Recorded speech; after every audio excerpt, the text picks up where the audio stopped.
உனக்கு ஆசை வருது ஆமாங்க ஆயன்பதியில் அரண்பதி ஒன்றிட்டளவும் ஆமாம் சொல்றா ஏன் சொல்லுங்க நான் சொன்ன மாதிரி சொல்லுவா அடியில பூரா இடமா ஆயன்பதியில் அரண்பதி ஒன்றிட்டளவும் மாயன் மூலம் கருவியானாலும் தூயமணி குன்று போல் அந்த திருமொழியால் தன்னுடனே இன்று போல் என்றும் ஆயன்பதி என்றால் என்னது ஆயன்பதி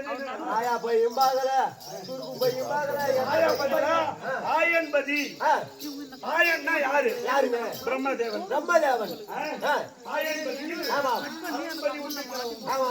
இந்த மார்பாகப்பட்டது வைரமாக சரிந்த போதிலும் மார்பு என்ன பண்ணா வைரமாக சரிந்த போதிலும் மாயன் ஊதும் கருவியானாலும் மாயன் ஊதக்கூடிய கருவி என்னது புல்லாங்குழல் புல்லாங்குழல் ஊதுவாங்களா வாசிப்பாங்களா ஏதோ பண்ணுவாங்க நான் கேட்கறது வாசிப்பாங்க புல்லாங்குழல் வாசிப்பாங்க ஊதல் சங்கு மாயன் ஊதும் கருவியை அப்படின்னா சங்கு என்னது சங்கு இந்த நேரம் என்ன நேரம் எந்த நேரங்க நல்ல நேரம் நீ சொல்ல மாட்டியா நல்ல நேரம் சங்கு நேரம் நல்ல நேரம் மாயன் ஊதும் கருவியானாலும் தூயமணி குன்று போல் ரோமங்கள் எல்லாம் வெண்மை நிறத்தை வெளுத்தாலும் முடி நிறைக்கும் அதான் மாயன் ஊதியக்கூடிய கருவி போன்று உன் ரோமங்கள் எல்லாம் வெளுத்த போதிலும் மாயன் ஊதும் கருவியானாலும் தூயமணி குன்று போல் யாரு உன் மனையால் தூயமணி குன்று ஒரு கணவனுக்கு மனைவிதான் இல்லற வாழ்க்கை என்பது இனிதானம் என்ன கணவன் மனைவி சேர்ந்தே வாழ வேண்டும் அந்த சேர்ந்தே வாழக்கூடிய மனைவியோடு இன்று போல் எப்படிங்கிறியோ அது போன்று எத்தனை வயதானாலும் அப்படியே வாழ வேண்டும் என்று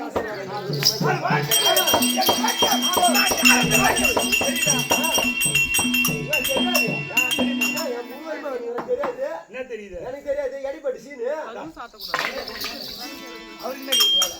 அது கிடையாது சபை நாட்குமே வந்த ஆசான் இன்னார் இனியார் என்று விளக்கம் தெரியாது அப்படியே தெரிந்தாலும் சொன்னது தெரியாது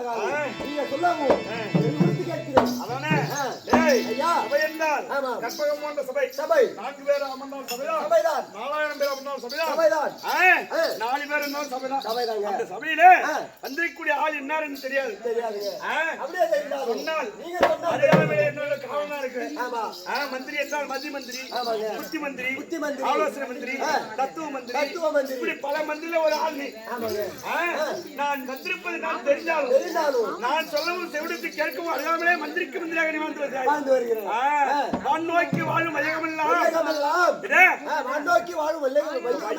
என்னது பூமி தேடி இருக்கும் நீர் இல்லைன்னா எல்லாம் கிடையாது அப்ப வானத்தை நோக்கி எப்ப மழை பெய்யும் அப்படின்னு எதிர்பார்க்கறாங்க யாரு வான் நோக்கி வாழும் வையகமெல்லாம் வான் நோக்கி வையகமெல்லாம் மன்னன் கோல் நோக்கி வாழும் மனதை கோலை நோக்கி வாழக்கூடிய குடிமக்கள் அதுதான் மன்னன் என்றால் எப்படி இருக்கணும் முறை செய்து காப்பாற்றும் மன்னனை மக்களுக்கு இரண்டே போற்றப்படுமா சாம பேத தான தண்டம் சதுருபாயம் அந்த சதுருபாயத்தை எவன் அது தலைவராகட்டும் யாரா இருந்தாலும் அரசா இருந்தாலும் இந்த 4 உபாயத்தை தெரிந்து எவன் ஒருவன் நடக்கிறானோ அதான் வான் நோக்கி வாழ வைகமெல்லாம் மன்னன் கோல் நோக்கி வாழும் குடிமக்கள் மக்கள் எல்லாம் அந்த குடிமக்கள் மன்னன் எப்படி இருக்கணும் முறை செய்து காப்பாற்றும் மன்னனை இரவனென்றே வைக்கப்படுமா கடவுளுக்கு நிகரான அரசன் நாட்டுக்கு அரசன் கடவுளுக்கு நிகரான அரசாங்க கூடிய ஆள் என்னன்னு தெரியாது சொன்னா தெரியும்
சொன்னா தெரியும்.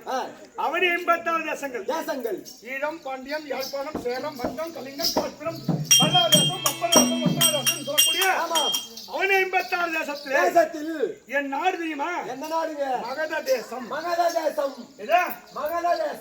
தேசத்தை ஆளக்கூடிய மன்னாதி மன்னர்கள் யாருன்னா என் பாட்டம் கொண்டு பாட்டம் பேர் என்ன? எங்க பாட்டம் பேர் என்ன? தெரிஞ்சதான் தெரியும். நான் விலாசத்தை முழுசா ஏற்கனவே இந்த நாட்டை ஆண்டவர் இது இன்னொரு பேர் உண்டு. மகத மன்னன் ஆண்டபடியா தான் இந்த நாட்டுக்கு மகத தேசம். அப்ப யாரு மகத மன்னன் அப்படின்னா நாட்டை ஆளக்கூடிய அரசே பேர் பெற்றவர் மகத மன்னன். அந்த மகத மன்னனுக்கு சில காலங்கள் குழந்தை என்பது கிடையாது. அவருக்கு 2 பொண்டாட்டி. யாரு? 2 மனைவி. மகத மன்னனுக்கு 2 மனைவி. அந்த 2 மனைவியிலே அது யாரு? கற்பணி பொற்பணி.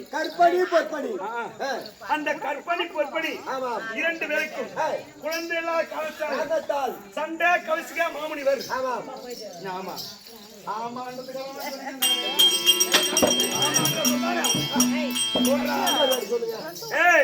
மகத மன்னனுக்கு குழந்தை என்பது கிடையாது. அந்த குழந்தை காலத்தாலே அவருடைய மனையாக்கூடிய பொற்பணி 2 பேரும் குழந்தை இல்லையா அப்படின்னு சண்டை கவிசிகா மாமுனிவர். அந்த முன்னிடத்தை சென்று முறையிடும் போது அந்த அழைக்கக்கூடிய திஷாகப்பட்டவர் பார்த்தார். அடைய மகதமன்னா நீ வருத்தப்படாது, உன் மனைவிக்கு குழந்தை இல்லை என்று. ஆனாலும் அதுக்கு பேர் தெய்வ கடாட்சம். தெய்வ அருள் தான் வர முடியும். வர முடியுமா? வர முடியாது. ஏன்? அவர் ஆசீர்வாதம் காலம் சென்று ஏழுமலை கவுண்டருடைய ஆசீர்வாதம் நம்ம இந்த மேடையில் நிற்கிறோம். யார் ஆசீர்வாதம்? கொடுத்து வச்சிருந்தா எடுத்து வச்சிருக்கோம். அதுபோல குழந்தை இல்லாத காலத்தினாலே தெய்வ அனுகிரகத்தால் குழந்தை பிறக்கும் அப்படின்னு ஒரு மாங்கனியை கொடுக்குறாங்க. யார்கிட்ட? மகத மன்னன் கொடுத்தாரு. மகத மன்னன் கொடுக்கும்போது அந்த மகத மன்னன் அதை கொண்டு வந்து தன் மனைவியிடத்தை கொடுத்தாரு. 2 பேர் கொண்டாடியாச்சு. இது சண்டை வரக்கூடாது. சண்டை வரக்கூடாது. 2 மனைவிக்கு சண்டை வரக்கூடாது அப்படின்னு சரிபாக பிளந்து கற்பனைக்கும் பொற்பனைக்கும் பாதி மாங்கனி கொடுக்குறாங்க. அப்படி பாதி கொடுக்கும்போது பார்த்தார்கள். அது வரையக்கூடிய கற்பனையுடைய வயிற்றிலே ஒரு கை, ஒரு காலு, பாதி மூக்கு, பாதி வாய், ஒரு கண்ணு, ஒரு காலு, ஒரு பாதி வயிற்று, இன்னொரு வயிற்று, பொற்படி வயிற்று, இன்னொரு பாதி. இப்படி பிரதிபாதியா குழந்தை பிறகுது. அது சரியா? சரியாகுமா?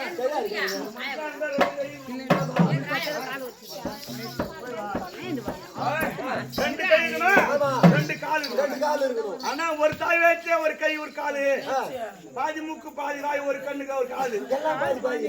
எல்லாம் தானா பாதி? அதுவும் பாதியா? எதுவும் பாதியா? எது பாதியா? பூரா உருவமா?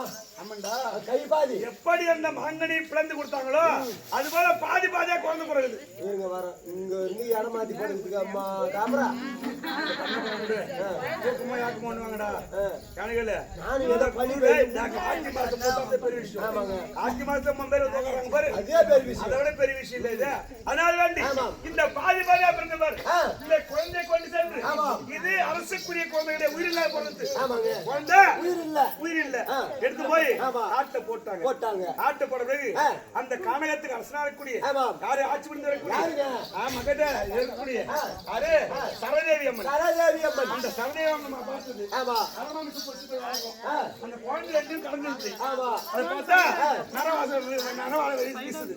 அந்த குழந்தை ரெண்டும் எடுத்து சேர்த்த உடனே குவா என்று குழந்தை என்னது அந்த சரதேவி அருள் பெற்றபடியா அந்த சராசங்களுக்கு மனைவி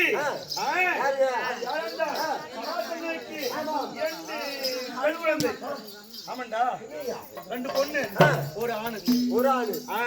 அது யாருன்னா நந்தனி சுந்தனி 2 பொண்ணு ஒரே ஒரு பிள்ளை. அவன் பேரு சகதேவன். அந்த சகதேவன் பிள்ளை பிள்ளை பெண்ணெடுத்து சராசரமா ஆட்சி புரிந்து வந்தார். அது ஆட்சி வரும்போது 2 பெண்ணையும் யாருக்காக கொடுத்தார்கள்? வடமதுராபுரத்தை ஆளக்கூடிய கம்சனுக்கு 2 பொண்ணையும் கொடுக்குறாங்க. கொடுக்கும்போது அந்த கம்சனுக்கு எதிரி யாரு அப்படின்னா எம்பெருமான கண்ணன் நமோ நாராயணன். அவனன்றி அனுவும் அசையாது. அந்த நமோ நாராயணன் மூலியமாக கம்சனை கொண்டு விட்டார் பகவான். கொண்ட பிறகு இந்த 2 பெண்ணுமே தாய் எழுந்து போச்சு. விதவை குலத்துக்கும் போது அப்பா சும்மா இருப்பாரா? தன் மகனாக அவன் எங்கே? அந்த கண்ணன் எங்கே? அவனை கொள்கிறேன் அப்படி என்று சராசன் புறப்பட்டு போறாரு. அப்படி போகும்போது ராஜாக்கள் இறந்தார். பருமலை போல் விஜயத்தை உடையவன் யார் என்றால் பீமன் கையினால் சராசனம் மாண்டு போனார். மாண்டு போன பிறகு சகதேவன். அந்த சகதேவனை அரசுக்குரியவனாக ஆக்கின பிறகு நான் தந்தையாக்குரிய சராசனம் சொன்ன வார்த்தை, மகனே நானே இறந்து போன பிறகும் எம்பெருமான கண்ணனை எதிர்க்காது. ஏன் நாடு முழுவதும் பஜனை மரங்களை கட்டி அதை பாதுகாவதற்கு அதே போன்று சகதேவன் துதித்து வந்தார். அந்த சகதேவனுக்கு பிறந்த பிள்ளை